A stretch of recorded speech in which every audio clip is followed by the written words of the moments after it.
Bonjour à tous et bienvenue au Media Lab. Je suis Caroline de Prépa Lumni et nous voici aujourd'hui en présence de Juliette Branly de Neoma. Bonjour Juliette. Bonjour. Alors est-ce que tu pourrais nous présenter un peu ton école, pourquoi tu l'as choisie et ce que tu aimes en fait à Neoma? Alors moi j'étais à l'Université catholique de Lille, donc en licence d'économie et finance, et j'ai choisi de passer le concours pour rentrer à Neoma en AST 1. Okay. Donc moi Neoma depuis le début je savais que c'était l'école que je voulais parce que moi je voudrais travailler après dans marketing de luxe et du coup dans les écoles qui avaient un peu la particularité d'être proche du monde du luxe il y avait Neoma, donc c'est pour ça que j'ai choisi cette école. Et moi, je suis sur le campus de Reims, voilà, toujours pour l'aspect un peu luxe, vu que c'est là où il y a toutes les maisons de champagne autour. Et puis parce que quand j'ai passé mes oraux, c'est vraiment l'école qui m'a le plus plu, quoi. Ok, super.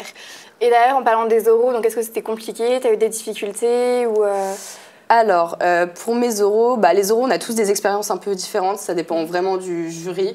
On peut avoir un jury qui va vraiment être là sans question piège particulière ou autre.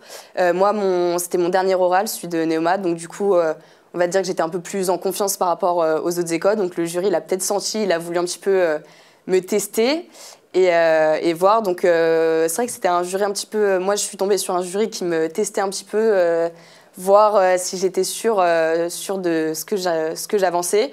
Et au final, ça s'est bien passé, je suis restée calme. En fait, on essaie de contredire un petit peu tout ce que je disais pour voir si j'étais sûre de moi ou pas. Et je suis restée toujours sur mes positions, en essayant un petit peu de comprendre aussi ce que le jury pouvait penser s'il me contredisait. Mais toujours en expliquant, en fait, c'est ça, je pense, qui a fait que ça s'est bien passé, c'est d'expliquer le raisonnement, dire je comprends que vous pouviez dire noir, mais moi je pense blanc parce que voilà, quel est mon raisonnement derrière. Okay. Et du coup, ils se sont dit, bon, elle argumente, donc ils ont un petit peu testé tout le long de l'entretien pour voir, et ils ont vu que je savais argumenter. Du coup, au final, en sortant de l'entretien, je me suis dit, bon, ça va pas, et tout le long, ils me contredisaient. Au final, c'est très bien passé, puisque j'ai eu 19, donc je pense que c'était ce qu'il fallait faire. Ouais.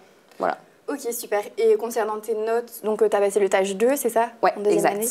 Et tu as dû passer le TOEIC ou une épreuve d'anglais? Non, TOEIC, non. C'était TAJ. Alors le TAJ, je l'ai passé 2 fois, pour être sûre.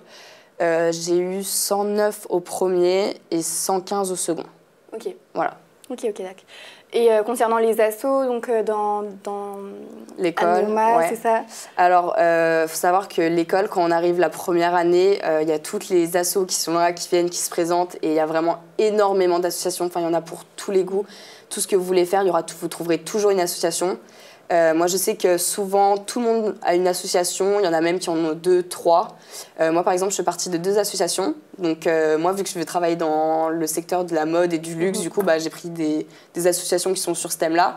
Donc, je fais une association mode qui s'appelle Backstage. Et à l'intérieur, par exemple, je suis dans le pôle blog, donc où on a un blog de l'école et on rédige des articles, voilà, différents articles.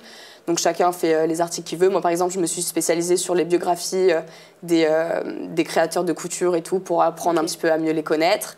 Et après, on a un pôle, je suis dans le pôle conférences où là, on organise des conférences avec des personnes sur les métiers de la mode. Donc c'est contacter, démarcher des professionnels pour qu'ils viennent parler des métiers de la mode au sein de l'école. Et après, je suis dans une deuxième association qui s'appelle Access.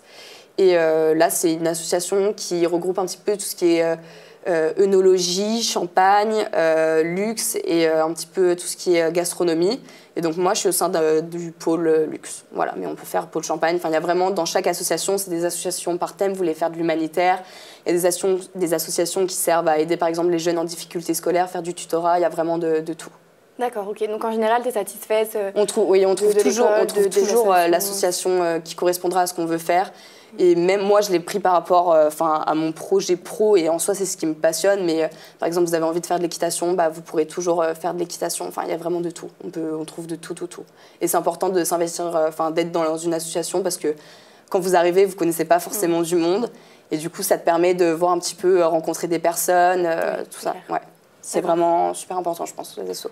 Ok, super. Et outre les assos, sinon, avec les cours, ça t'intéresse? Tu as des nouveaux cours par rapport à la FGES? Alors, par rapport à la FGES, moi, je trouve que, franchement, c'est un avantage. Je ne regrette pas du tout, parce que je sais qu'après le bac, j'ai hésité entre prépa et venir à la Cato et faire un petit peu notre double cursus avec la prépa intégrée.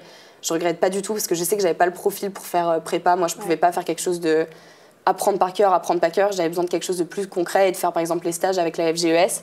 Et je sais que ça m'a énormément servi parce que là, il y a plein de matières qu'on a déjà vues, nous, en cours à la FGES.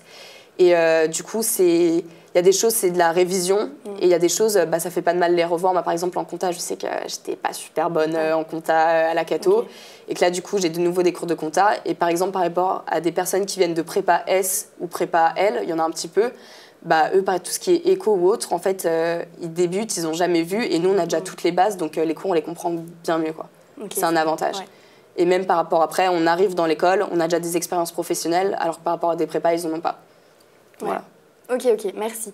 Et est-ce que tu as des conseils pour les étudiants qui sont aujourd'hui à la Cato et qui souhaitent intégrer les écoles, passer les oraux Alors, pour les oraux, je vous dirais de vraiment bien travailler quand vous passez à l'oro. Je pense que le concours, l'écrit, il faut super bien le travailler, c'est ultra important évidemment. C'est la porte d'entrée. Mais là, on va dire que les écoles brassent un peu plus large, je pense. Et qu'après, tout se passe vraiment pendant les oraux, que nous, notre différence quand on arrive en AST, c'est vraiment d'avoir un peu son projet pro, d'avoir déjà eu des expériences professionnelles.